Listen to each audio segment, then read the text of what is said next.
கடாயில் ஒரு 2 ஸ்பூன் எண்ணெய் ஊற்றி கடுகு போட்டு கருவேப்பிலை ஒரு கைப்பிடி கருவேப்பிலை போட்டு ஃபஸ்ட்டு தாளிச்சிக்கலாம்.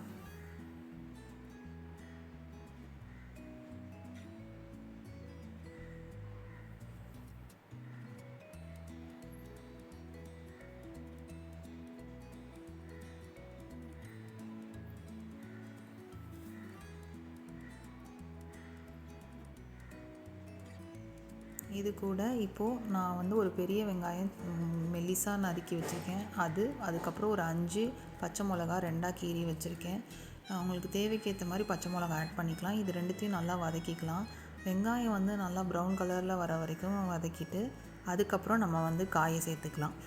இப்போ நான் வெங்காயம் நல்லா வதங்கிருச்சு. இப்போது இந்த ஸ்டேஜில் நான் கோஸையும் கேரட்டையும் அரைஞ்சி வச்சுருக்கேன். இதை நான் இப்போ சேர்த்துக்கிறேன். சேர்த்துட்டு நல்லா கிளறி விட்டுக்கிறேன். இது நல்லா கிளறி விட்டுட்டு ஒரு 10லேருந்து 12 நிமிஷம் வரைக்கும் ஸ்டவ்வை ஃபுல் சிம்மில் வச்சுட்டு மூடி போட்டு நம்ம வேக வச்சுக்கலாம்.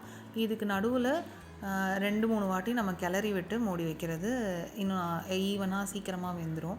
இதுக்கு நடுவில் ஒரு 1/4 ஸ்பூன் இல்லை 1/2 ஸ்பூன் மஞ்சத்தூள் சேர்த்துக்கலாம். மஞ்சத்தூள் டோட்டலாக ஆப்ஷனல் தான், வேணும்னா நம்ம ஆட் பண்ணிக்கலாம். இப்போ இதை நல்லா கிளறி விட்டுட்டு ஒரு 10லேருந்து 12 நிமிஷம் வரைக்கும் நம்ம மூடி போட்டு நல்லா வேக வச்சிடலாம். காய்க்கு தண்ணி எதுவுமே சேர்க்க வேணாம், அதுவே அந்த காயில் இருக்க தண்ணியிலேயே அது வெந்துடும்.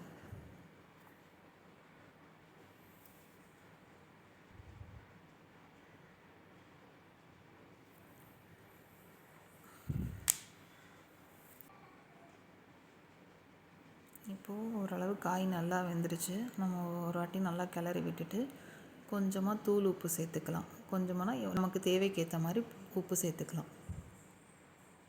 சேர்த்துட்டு நல்லா ஒரு வாட்டி பரட்டி விட்டுக்கலாம். கிளறி விட்டு காய் நல்லா கிளறி விட்டுட்டு இப்போது இதுக்கு இன்னொரு இன்க்ரீடியன்ட் சேர்க்கணும். அது தேங்காய் ஒரு 2 பீஸ் தேங்காய் குட்டி குட்டியாக நறுக்கிட்டு அதில் ஒரு ஸ்பூன் ஜீரகம் போட்டு இந்த மாதிரி கொரன்னு அரைச்சி வச்சுக்கலாம்.